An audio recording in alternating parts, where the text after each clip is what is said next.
आपके 1 करोड़ मैं कैसे बचा सकता हूं अगले 10 मिनट के वीडियो में, वो आपको मैं इस वीडियो से बताऊंगा। और प्रैक्टिकल एडवाइस एडवाइस है, आप अपने लाइफ में रिलेट कर सकते हैं और डेफिनेटली आपके कम से कम 1 करोड़ तो बच ही जाएंगे।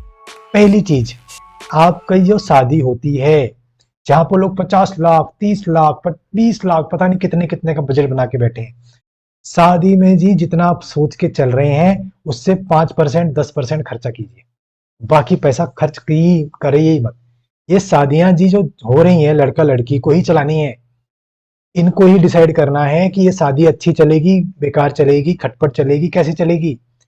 तो इनके लिए आप कीजिए, बजाय कि इनके आसपास आप पैसा खर्च कर रहे हो 20-30 लाख रुपए 50 लाख रुपए। ये पैसा आप बचाइए ऐसा पेरेंट, और इन लड़का लड़की को दे दीजिए।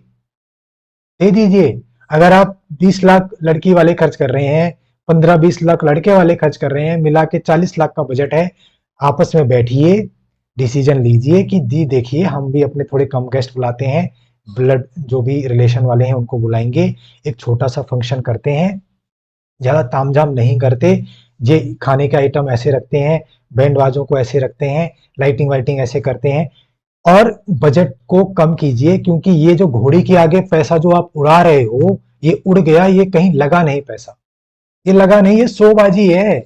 और ये शोबाजी शायद आप उनके लिए कर रहे हैं जिनने अपनी शादी में ऐसा करा है और कटवा लिया है। उनको ही पता है कि कुछ था नहीं करने, मजा नहीं था, पैसे उड़ गए यार।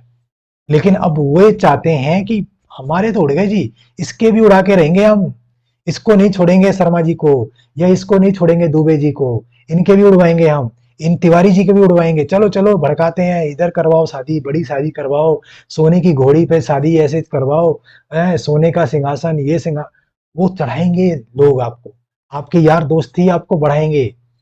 लेकिन आपको ऐसा समझदार आदमी ये समझना है, ये पैसे लड़का लड़की के अगर काम आए, उनकी शादी में, उनकी आगे आने वाली लाइफ में अगर काम आए, तो इनकी शादी ज्यादा अच्छी चलेगी, बजाय कि उस शादी में पूरा पैसा खर्च करने के। ये इनको पैसा दीजिए, 10 लाख रुपए कम किए, 10 लाख लड़के ने कम किए, 20 लाख रुपए आपने जो कम किए, वो आप इन लड़का लड़की को ऐसा गिफ्ट दे सकते हैं। या आप उनको ये बोल सकते हैं कि देख बेटा बेटी, जब जब तुम्हारी एनिवर्सरी होगी तब आपको 5 लाख रुपए मिल जाएंगे, ऐसा टोकन, कि वाह बेटा आपने बहुत अच्छी शादी चलाई 1 साल, बहुत आप खुश रहे, हमको तकलीफ नहीं दी, हमको कोई कलेश नहीं दिया फोन करके, इसकी बुराई उसकी बुराई, इसको खाना नहीं बनाना आता, इसने नमक ज्यादा डाला, ये अपने भाई से बात करती है, अपनी माँ से ज्यादा बात करती है, ऐसा कोई हमको प्रॉब्लम नहीं आई, तो उसके लिए थैंक यू। और ये आपके 5 लाख रुपए। अगली साल एक खुशखबरी चाहिए, अगली साल आपकी एनिवर्सरी पे कुछ अलग होगा, तो हम आपको एक 5 लाख का टोकन और देंगे। ये पैसा वही है जो पैसा आपने वो घोड़ी के आगे नहीं उड़ाया और बचा लिया। अब ये पैसा आप इनको ऐसा टोकन दे रहे हैं। ये पैसा ना तो आपने किसी से लोन लिया बैंक से, जो कि बहुत से लोग लेते हैं शादी में, वही पर्सनल लोन ले रहे हैं 12-12% इंटरेस्ट पे, 13-13% पे, और घोड़ी के आगे उड़ाने के लिए। बेवकूफी है, बिल्कुल बेवकूफी है। क्योंकि इंटरेस्ट बैंक वाला थोड़ा छोड़ देगा कि तूने घोड़ी के आगे उड़ाया तो मेरा इंटरेस्ट कम हो गया ना, वो तो इंटरेस्ट बराबर लेगा। और आपको दुख बहुत होगा उस दिन के बाद कि यार इंटरेस्ट तो बहुत आ रहा है, और वो घोड़ी ने भी जो पैसे खा लिए दे नहीं दी कुछ।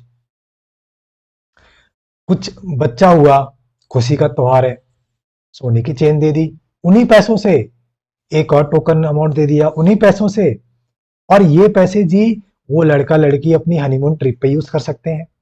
वॉशिंग मशीन लेनी है, डिश वॉशर लेना है, बड़ी टीवी लेनी है, वो ले सकते हैं। उनको कभी पैसे की दिक्कत ही नहीं होगी शादी में, जो आप थोड़ी थोड़ी हेल्प कर रहे हो।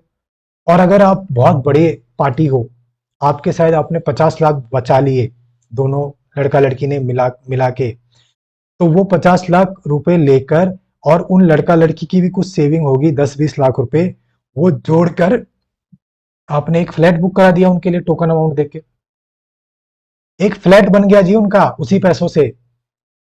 लड़का लड़की की कुछ सेविंग, आपके 20-30 लाख रुपए, 50 लाख का टोकन अमाउंट देके एक फ्लैट बुक करा दिया आपने अच्छे से बिल्डर देख के, बाय वन कंस्ट्रक्शन। उनकी शादी आदि चल पड़ी, क्योंकि वो फ्लैट बनाने में शायद उनको अगले 10 साल और लग जाते, शायद 15 साल और लग जाते शादी के। उनके 10 साल 15 साल आपने बचा दिए, बिल्कुल बचा दिए, और अब उनका फोकस और पैसा कमाने में हो जाएगा, क्योंकि एक फोकस उनका आपने खत्म कर दिया, घर बनाने का सपना उनका पूरा कर दिया जी, उसी पैसों से जो घोड़ी के आगे उड़ने वाले थे, उसी पैसों से। अब वो लाइफ में बच्चा प्लानिंग कर सकते हैं आराम से, नई कार लेनी है उसके बारे में सोच सकते हैं, डिश वॉशर लेना है सोच सकते हैं, एलसीडी स्क्रीन लेनी है सोच सकते हैं, क्योंकि आपने एक बहुत बड़ा बजट उनके सर से कम कर दिया। ठीक है, तो जो आप ये पैसा देंगे हर साल छोटा छोटा, इससे उनकी फाइनेंशियल जो भी उन्हें दिक्कतें हैं, या जो भी उनकी जो ख्वाहिशें हैं, जो अपनी सैलरी में शायद वो कंजूसी करते हैं खरीदने के लिए, वो उन पैसों से कर सकते हैं पूरी। और पैसे पैसे की कमी ही मेन जड़ है शादी में खटपट का, कि मेड आप नहीं लगा रहे सिर्फ पैसे के लालच में, एक फ्लैट आप शिफ्ट नहीं कर रहे बड़े फ्लैट में, रेंट पे जा रहे हैं बड़ी सोसाइटी में सिर्फ रेंट बचाने के लिए, आप हनीमून ट्रिप नहीं जा रहे, या घूमने नहीं जा रहे, या बच्चों के अच्छे स्कूल में नहीं डाल रहे, सिर्फ पैसों की कमी के चक्कर चक्कर में। तो पैसा बहुत बड़ी रोल प्ले करता है, एक हस्बैंड वाइफ खुश रहेंगे या नहीं रहेंगे। प्यार जब तक प्यार रहता है, लेकिन जैसे ही पैसा खत्म होता है, वो खाना नहीं मिलता तो प्यार हवा हो जाता है, हवा हो जाता है। वो गाड़ी नहीं मिल रही, वो स्कूटी में ही अगर धूप में धक्के खाने हैं, तो वो प्यार हवा हो जाता है। एक टाइम पर पैसा ही आपको प्यार देगा और आपकी रिलेशनशिप अच्छी रखेगा। और इस पैसे को आप मेंटेन कर कर शादी में पैसा बचाकर कम से कम 50 लाख का आपको यहाँ पर सेविंग इस तरह से आप कर सकते हैं अपनी शादी में। दूसरी चीज होती है, जो आपने फ्लैट लिया था उसका अप्रिसिएशन भी होगा।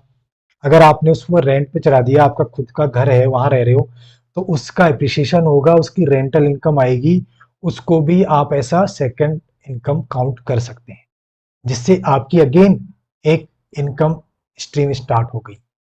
ठीक है, जो आपको अगले 20 और 30 साल 40-50 साल में वो फ्लैट आपका फ्री हो जाएगा।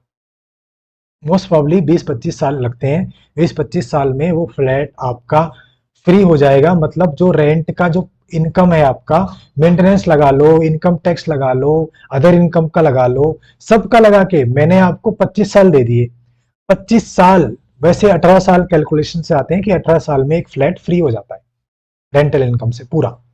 लेकिन अगर आप मेंटेनेंस लगा दो, इनकम टैक्स लगा दो, जो और दो तीन चीजें लगा दो, तो 20 लगा लो, 25 साल लगा लो, 25 साल में वो फ्लैट आपका हो गया, आपका हो गया। आपका जो पैसा था वो रेंटल इनकम से वापस आ गया, वापस आ गया।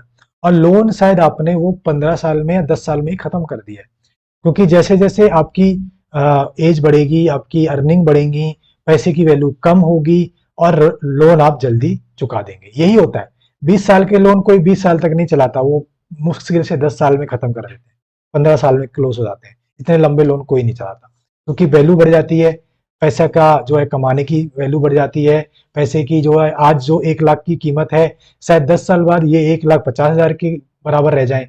तो इस तरह से आपकी जो है पैसा आप जल्दी भर देते हैं लोन में, ये चीज है। तो आपका 1 करोड़ 1.5 करोड़ का जो फ्लैट है, अगले 20 साल में तो आपका फ्री हो गया। तो आपकी ये दूसरी तरीके से एकदम आपने कमा लिए।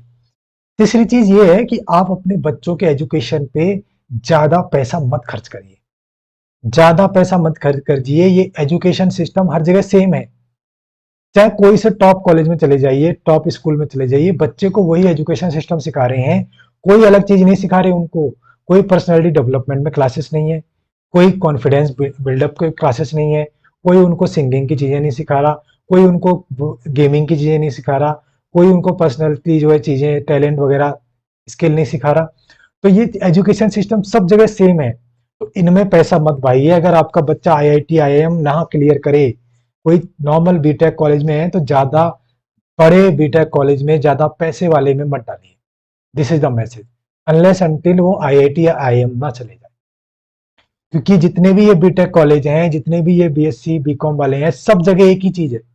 तो बजाय कि बड़ा पैसा डालने के, एक नॉर्मल पैसा डाल के ग्रेजुएशन डिग्री हासिल कर लीजिए, और बच्चे को एक जीने का तरीका सिखाइए, उसको नेचुरल टैलेंट सिखाइए, जिससे वो पैसा कमा सके, पैसा कमा सके। क्योंकि अगर उसको पैसा कमाना आ गया अपने स्किल्स के बेसिस पे, बोलने के बेसिस पे, कोई काम करने के बेसिस पे, तो वो उसको वैसे ही उन ग्रेजुएशन डिग्री की जरूरत नहीं है। जितने आईएएम आईआईएम वाले जितने हैं, ये देखो कहाँ काम कर रहे हैं। 12th फेल के पास, कॉमर्स वालों के पास, बीकॉम वालों के पास, जिनने खुद के अपने बिजनेस सेटअप कर लिए, उनके वहीं ये सब लगे हुए हैं, काम कर रहे हैं। फिजिक्स वाला है, एमबीए चाय वाला है, ये सब क्या है, हजारों ऐसे स्टार्टअप है, और ये सब आईआईटी आईएम करके वहीं काम कर रहे हैं, उनके ही काम कर रहे हैं। तो आप उनको जिंदगी में जीने का तरीका सिखाइए, अपनी स्किल्स पे काम करना सिखाइए, उस पे पैसा खर्च कीजिए। एक्स्ट्रा जो करिकुलम एक्टिविटी होती हैं उन पे पैसा खर्च कीजिए बच्चों के, ताकि वो चीजें, अलग अलग चीजें सीखे उससे। और एक डिग्री विग्री ले लीजिए जो भी नॉर्मल सी है, और उनको ये चीजें में आगे। तो आपने 3 तरीके से ये चीजें पैसे बचा लिए, और इस तरीके से आई होप आप कम से कम 1 करोड़ तो अपनी जिंदगी का बचा ही पाएंगे।